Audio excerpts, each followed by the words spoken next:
It's raining, it's pouring. The old man is snoring. He went to bed, bumped his head, couldn't get up in the morning. It's raining, it's pouring. The old man is snoring. He went. So 45-year-old Uber driver Jason Dalton is looking at some time. This crazy son of a bitch was driving as a Uber, and during runs he was shooting at people. So you do some shooting and then he'd pick up his next fare and take them to where they were going, then do some more shooting. He murdered 6 people. There was a couple people, it was an attempted murder. It was assault. So we're going to get into that right now. Here we are, Jason Dalton, the Uber killer. So when asked what made him click, what made him carry out these evil acts, he said that it was the Uber app itself, that it set him off, that it triggered him. Whenever the app would turn black for a pickup, it would just it was almost like possessive to him. Alright, so this guy, he was living in Kalamazoo. 2016, he became an Uber driver. He used to be a co-captain of a football team. A lot of people described him as a guy that was never looking for any trouble. But I guess more recently, nobody could have guessed what was coming, but he had been acting depressed. And going back, you know, this guy had amazing ratings in the beginning on Uber, but one day he just went off like a bomb. So digging around, I find out that it was this one point there where there was a break into Jason's home, and after this break-in, he started investing in guns, and he became a little obsessed with guns and shooting. So therefore, there's how the guns came into play, how he had the guns. Now, here's a really shitty thing that happened. The young man was driving with this Jason, and Jason started driving very erratically. He even sideswiped a car. He was going through residential neighborhoods, flying past stop signs, just driving crazily. Finally, he came to a complete stop, slammed on his brakes. This young man tumbles out of the car. He got to a point where he called the police, and I have to say that police call really pissed me off. The police operator that took that call from the gentleman who jumped out of this vehicle, she sounded so uninterested by any of this.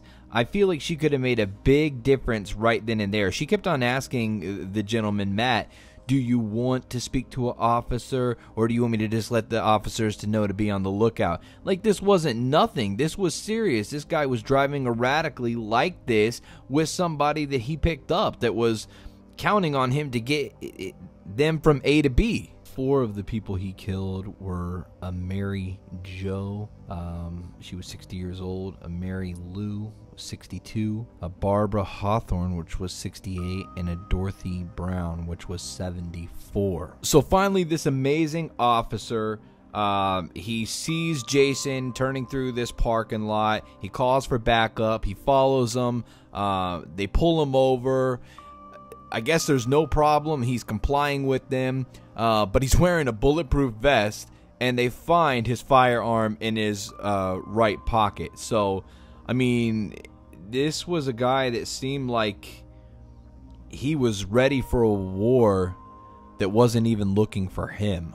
Kalamazoo County Prosecutor Jeff Gidding said it's unusual to make a guilty plea to first-degree murder because the consequence is mandatory life in prison. But scrolling up here, I see where Dalton's charges included 6 counts of premeditated murder, said he has been waiting for this for a long time. Wow. I heard in several different videos and things that I've seen about Jason believing that this app was somehow like the devil in a way, and this app was possessing him pretty much to doing these things. Not his exact words, but that's pretty much what he was saying was he was like a puppet and this app was pulling his strings. So, you know, how does the human mind come up with these things? Where does the human mind take us? Is there a certain point of no return? Do we feel it at the worst times of our life? Or is this a real demon that came into play here? Well, I tell you folks, something I study, and I've written a lot about it in a book I'll be publishing in the next year or two, is I've written about demons and how demonics work. And I will tell you that there is no excuse for crimes like this. It doesn't matter what you think is influencing you, because you are always there. You can feel manipulation, but you know right from wrong. We have common sense. We can be in the darkest place in the world and we still know wrong from right. He knew this was wrong, but he was listening to what was telling him it was right. You know, I think the craziest thing about this is we're hearing more stories about it lately. I just came back from New Orleans recently doing some paranormal investigations there. And just like the week before I left to go there, I heard about an Uber driver that picked up a young lady and he raped her and he killed her. So this is something that people are taking advantage of. And take advantage of what? Crime of opportunity. We see it in so many of these serial killer cases. Now that I'm doing more of these kind of videos here, I'm hearing the same thing over and over. It's crime of opportunity. And you really have to be careful, because there's a lot of people out there that are as faithful as their options, and unfortunately they have a criminalistic mentality, and there's a lot of people that just don't watch their back, don't think they need to, that life is life. And yes, folks, we have to make mistakes so we can learn from our mistakes, but at the same time, we have to use our minds. We have to think about our friends, our family, our well-being. Life is very short. You have to watch your back in every aspect. I don't go to the grocery store and without watching my back. I don't drive anywhere. I always know how many cars are behind me, how long they're following me. And you know what? A lot of people say, man, that's really deep, dude. Yeah, it's really deep. But look, you know, I'm still here, and a lot less things have happened to me that could have happened to me if I wasn't paying attention. You know, I think Uber is brilliant. I love Uber. When I go out of town, it's the easiest thing for me, because they know their way around, and I don't have to worry about getting a rental car and all that. Just pay Uber. But the fact is nothing is safe nowadays. So if you are going to do Uber, you need, hopefully you have a permit. Hopefully you live in an area that allows you to carry.